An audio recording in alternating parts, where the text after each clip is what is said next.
Hey guys, it's Iggy at the Red Wall. I'm going to be taking a break from the Red Wall for the next week or so because we're actually moving out of Melbourne, and we're also going over to Largo for their 2-day training session that they're having over there. So probably not going to be sending any videos from here, but I will be sending from the actual training session. So I thought in preparation for this upcoming training session that we have there, and after that I think we have one in Atlanta, and after that we're scheduled with another one up in Bonita Springs.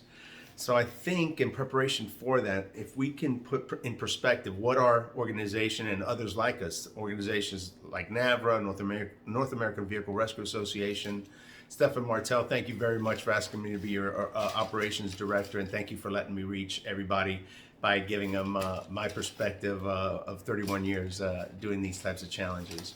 Organizations also like Transportation Emergency Rescue Committee USA, and Carl Forgione, the director over there, doing a great job maintaining that organization, as well as Ken Bammer Nicolo from Turk, Canada. And good luck to you up there, Bammer, as well. I know you guys got a lot going on, and I hope you guys are still doing your thing up there. But anyways, in preparation for this upcoming session, I know that one of the questions that always comes up is, what are these organizations about? What is the purpose? And I think when you look at it as a competition, it's probably not the way to look at it. We are simply trying to bring departments together to share information and knowledge. Nothing does that better than a competition or a challenge. So I think if I could present you with some numbers, you'll kind of get an idea of what the ultimate goal is for this organization, and I'm sure others like us. And let me say hi to my buddy Cameron Black over at the WRO, World Rescue Organization. What's up, Cameron? So guys, between 1991 and 2021, Coral Gables Fire Department competed every year except 1999 because they hosted the International, and 2007 through 2014 because of the recession. The money just wasn't in the budget to be able to maintain that type of training. And then again in 2020, COVID. So those were the only 10 years that they didn't compete in that 30-year period. So in that 31-year period, they actually competed in 21 years where they did at least one competition per year, or 2 or 3. That's a total of 35 total competitions, which is almost 2 per year for those 21 years. Out of those 35 competitions, they've competed in 12 regionals, Turk regionals, winning 8 of them. 1 invitational, which was a NAVRA invitational recently. Congratulations, Coral Gables Fire Department, for winning that one back in November. They won, that was the invitational. They did 10 international competitions with Transportation Emergency Rescue Committee, winning 1 in 2000.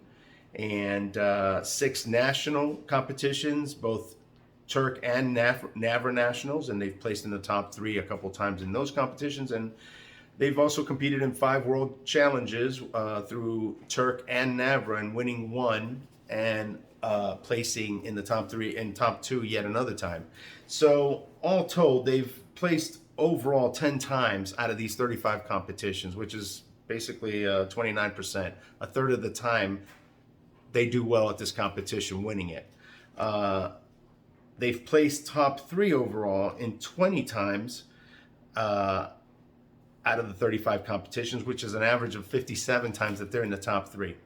Why do I tell you all that? If you guys know me and you know what I'm about, you know I'm a real humble guy, and it's been always hard to be able to express my gratitude, although I do, to the support that we have from our administration, from our original team captain Neil DeJesus, from our chief teams, and every chief after that, Chief DeJesus, Chief Cook, Chief Reed, Chief Stolzenberg, and now currently Chief De La Rosa.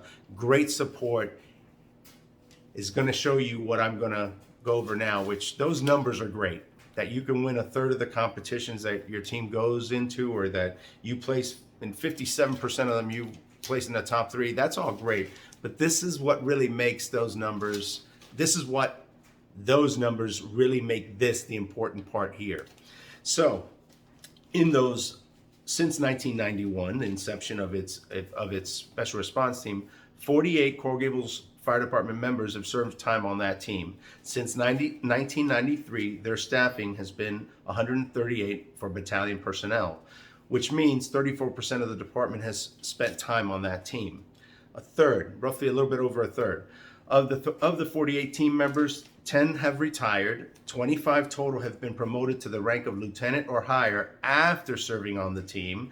3 were already officers when they joined the team, which represents 52% of the members that join that team actually become an officer, which is, again, I was never an officer.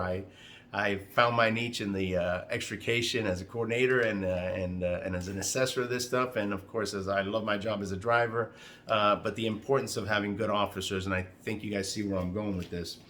Currently, staffing is still at 138. They have 38 current personnel who've served on the team, 25 of which are officers. So 55% of the guys currently on that department that serve team are officers. 5 chiefs, 6 captains, 10 lieutenants. It's pretty impressive numbers. This is really amazing. You know, they took off from extrication from 2007-14 because of the recession here. But since starting that team again in 2015 through 2021, they've had 18 new SRT members join that team. 18 new members. 2 have become captains, 7 have become lieutenants, and 5 have less than 5 years on and haven't been able to take the test. That means 9 out of 13 eligible firefighters that have spent time on that team have been promoted. That's 69% of the guys that filter onto that team actually go on to get promoted. So if nothing else, it shows it's a positive model for some type of critical thinking, management, leadership skills that they must pick up out there. So it's obvious that it does have its merit. Want to hear back from you guys. Can't wait to hear from the teams that are going to be participating at this 2-day session. So I can hear how you guys, we at NAVR can hear how you guys do it compared to how we've done it in the past, and find some medium where we can try to get more involvement.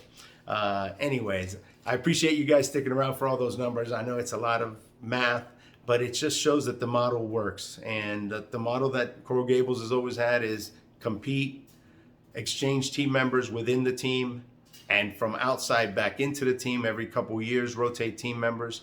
The team members that rotate from one position to another and eventually off the team become mentors. And those mentors now help the new team. And then as you become a mentor, the next step would be to become an assessor.